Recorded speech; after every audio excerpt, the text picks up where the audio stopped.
today's news. Hello again, and welcome to Old News, the programme and podcast which looks at news stories of the day through the papers of yesterday. We're going green this week. Well, actually, we're going red. Red, green. It's the chough we're talking about. A green issue and a bird well known for the bright red legs. And been back in the news recently, sadly, numbers have been dwindling. You still hear them around the island, a wonderful sound and sight to see or hear as the case may be, but it seems their numbers have been dwindling despite having had a stronghold, it would appear, on the island for some time. I thought I'd better rummage back through the papers to see. They feature more often than you might think over the years. And equally, it would seem that their fortunes have been precarious, going way back into the annals of time. Perhaps with our first quote, we can see why, although we are going back quite a bit. The Manx Sun, Friday, May the 18th, 1838. Wanted. A dozen or two of the eggs of the chough, or red-legged crow, believed to be called the keg here, and frequenting the rocks of the Calf, Port Iron, etc. Any person bringing the same to this office will be handsomely rewarded. Douglas, the 17th of May, 1838. It doesn't actually seem to say which office to bring them to. Probably just as well. And don't go and bring chough eggs to anyone. Leave them where they are before anyone says anything. That wouldn't have helped their cause, would it? However, if we go to the Isle of Man Examiner, Saturday, May the 17th, 1902, quite a long time later it has to be said, Wild Birds Protection Act 1888 is headed, £2 reward. As there is reason to believe that the provisions of this Act are from year to year disregarded in the case of the chough, the Isle of Man Natural History and Antiquarian Society will pay the above-named sum of £2 for information leading to the conviction of any person taking, killing or destroying a chough, keg with a double A, keg with an E, or red-legged crow, alternate names, or the nest, eggs or young of the same. And it's signed by that great father of the Manx Museum, PMC Kermode, Honorary Secretary. I'm reminded that all wild birds are protected from the 1st of February to the 1st of September under the penalty in respect of any wild bird which is included in the schedule thereto of £1, and in the case of any other wild bird of 5 shillings. So this was the Wild Birds Protection Act, which came in 1888, quite a few years after that chough advert we heard in 1838. The Examiner, Saturday, May the 24th, 1902.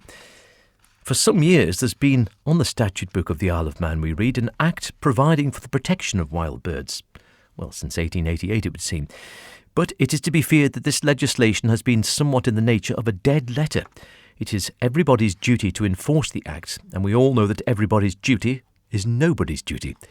But the Isle of Man Natural History and Antiquarian Society have awakened to the fact that at least one bird feral to the Isle of Man is in danger, so far as the island is concerned, of being overtaken with the fate of the dodo. The chough, or red-legged crow, and that is Pyrrhocorax graculus, if I pronounce that correctly, is one of the most beautiful and interesting of the corvidae. Formerly it was met with in fair numbers in the Isle of Man, but in these days becoming very rare. Its habitat on the seaboard and its nests on the precipitous cliffs, probably from the fact that the bird was at one time abundant in the southwest of England, it is very often called the Cornish chough, but in Cornwall the chough is gradually disappearing. This too is the case in regard to Wales, the west and north coasts of Ireland, and the Hebrides. Though the chough resembles his congener the rook in being gregarious, he, unlike the rook, is exceedingly shy of man. Further evidence of the chough's exclusiveness is found in the fact that he cannot abide the jackdaw, and it is a significant fact that while jackdaws have of late years multiplied in the island, the chough has been a vanquishing quantity. The rarity of the chough, and of its eggs too, has hastened the destruction of the species. The man with the gun would as like bag a chough as any other winged creature, and unquestionably the beastly craze for cases of stuffed birds has supplemented the efforts of wanton gunners. The egg collector too has done his best, and it is not a little best, to reduce the numbers of the chough, and all these circumstances have combined to make the keg to give the chough, or is that keg, his Manx appellation, a scarce bird in Mona. So that's in 1902. 123 years ago, there were concerns about the numbers of chough. So it's good to see they survived that long, or this long really. But we can't be complacent, of course. The Isle of Man Examiner, Friday, May the 20th, 1938. Birds of the Manx Cliffs by K. Williamson, Assistant Secretary of the Manx Museum. Few coastal areas can be more attractive to bird life than the southern cliffs of the Isle of Man. Here the raven and the peregrine have been bad neighbours for centuries, and that most delightful and engaging bird, the chough, has held his ground, whilst many of his kind in the adjacent countries have been harried near to extermination. The herring gull and the jackdaw, commonest of the Manx birds, breed in numbers that would defy the most searching senses, and the kittiwake, guillemot, puffin, shag, razorbill and rock pipit have their appointed places. The greyback or hoodie is perhaps too abundant for the common wheel, and in a few years' time one feels the greater blackback, the Juan Moor as they call them, will inspire an echo of the same sentiment. So 1938, the claim is the chough wasn't doing too badly in the scale of things. The following year, the Examiner, Friday, July the 7th, 1939, the Manx countryside, the chough, an interesting species in danger. We in the Isle of Man are fortunate in having among our wild birds a most interesting and graceful species which in recent years has declined in numbers and is still growing rapidly scarcer in other parts of the British Isles. It is primarily a bird of the cliffs and is known as the red-legged crow or chough. The Isle of Man is one of the few places in the United Kingdom where it is no longer in immediate danger of extinction. At the beginning of June, a friend and I visited 3 nests of this species, which we knew to contain young birds on different parts of the coast. At the first nest, we found the 3 nestlings lying dead beneath a pile of stones, which some sadistic person or persons unable to reach the nest had thrown up from the beach below. Just goes to prove that they've been idiots forever, I think. At the second nest, there was a little consolation. The 2 youngsters were fully feathered and almost ready to leave their home, but at the third, there was again tragedy. Somebody had been there before us and had taken away the young. There was a certain reasonableness about the last act which was entirely absent from the first, but it was nevertheless an evil thing to do. Choughs, it appears, are in high demand both here and across the water as cage birds. Good prices are paid for them, and apparently they are lucky with the judges at the shows. They should be banned then, shouldn't they?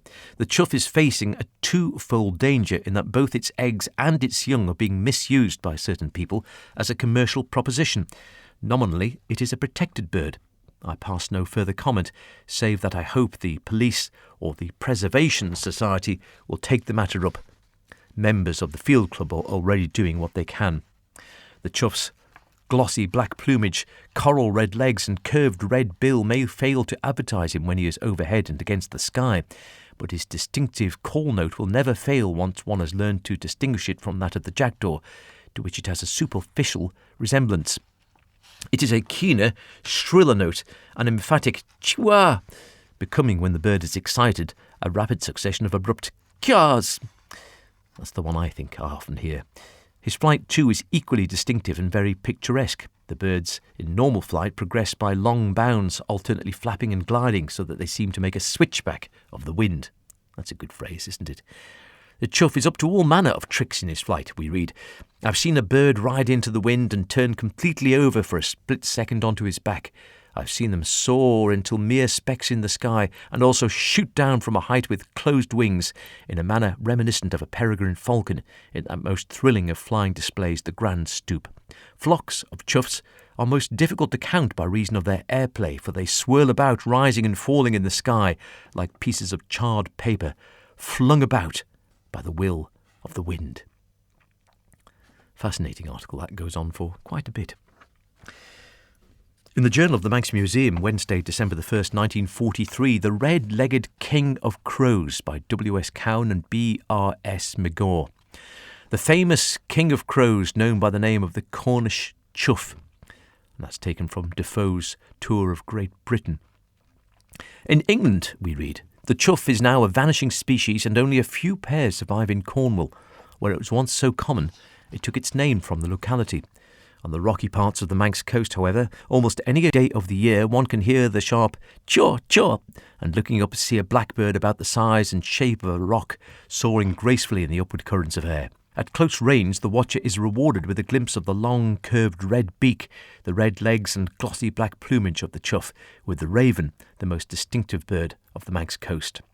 It is interesting that local people, amongst them the late Captain R.B. Quirk of Raby, pronounced the name as chough. A contributor to British Birds says a Cornishman he knew always pronounced the word to rhyme with plough. The late Reverend F.C.R. Jourdain, in an editorial note to the same letter, pointed out that while the poet Chaucer wrote chough, or chough, with a G-H, C-H-O-W-G-H, Caxton, the first English printer, spelt it chough, C-H-O-W-E.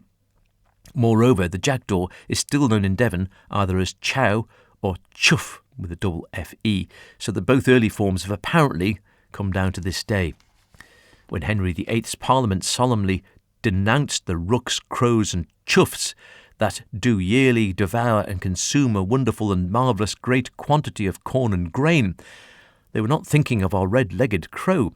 Until recently, the Saxon word chough applied to all the smaller chattering species of the crow family, and especially to the jackdaw. An Elizabethan writer took care to make the distinction plain. I mean not the common daw, but one peculiar to Cornwall, termed a Cornish chough. His bill is sharp, long and red, his legs of the same colour. Well, we definitely know what he was talking about there, don't we? All seems strange, doesn't it? The same bird back in Elizabethan times. I don't know why, but it does. In 1958, in the Isle of Man Times, December the 12th, a short, interesting piece under the title Nature Notes by someone calling himself Bob Brewer. There might be a clue in there. And it's difficult. It seems to be part editorial, part advert, with the chough involved. It goes thus. The choughs really are most confusing. Having been absent from Baina Caraca since spring, nesting in almost inaccessible seclusion on the west wall of Cronknieri Lay, feeding goodness knows where, they are now back 13 strong and will probably feed all winter between Strand Hall and Kentraw, obligingly close to the Rolls-Royce birdwatcher. Does his change of feeding ground bring with it a change of diet, change of habit, change of outlook towards mankind?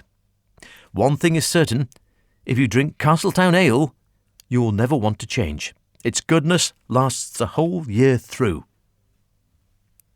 Make of that what you will. Is it an advert? Is it serious? Is it a joke piece?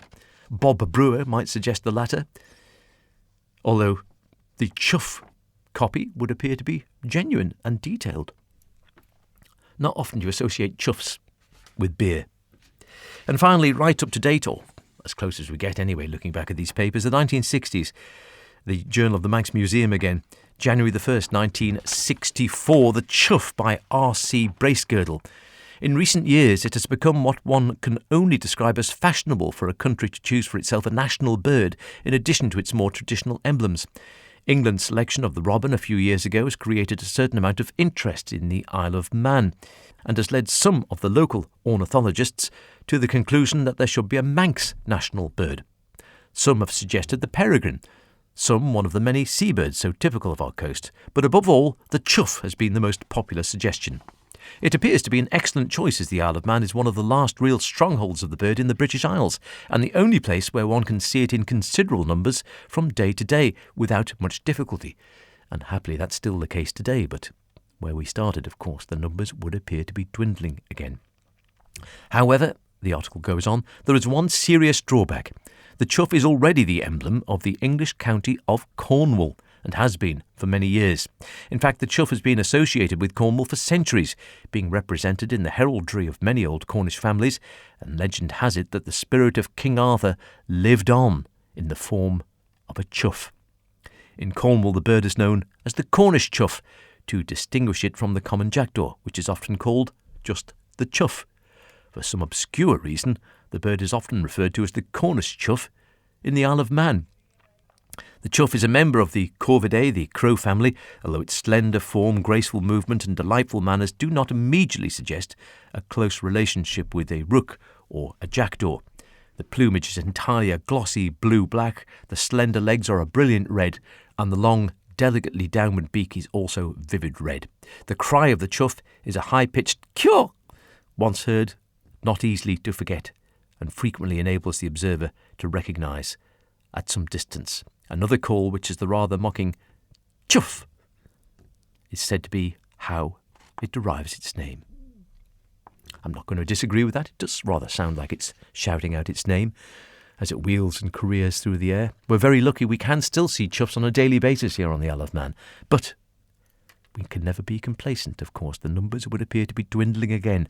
They would appear to have been dwindling up and down a bit over the last 150 years, but we should perhaps now know better than we did 150 years ago. So fingers crossed, long may it be that the chough will reign in the airs over the cliffs of the island. Whichever way you look at it, it's old news and hopefully will be news for a long time on the island, the lovely chough. Until next week, cheerio. You're gonna be yesterday's news.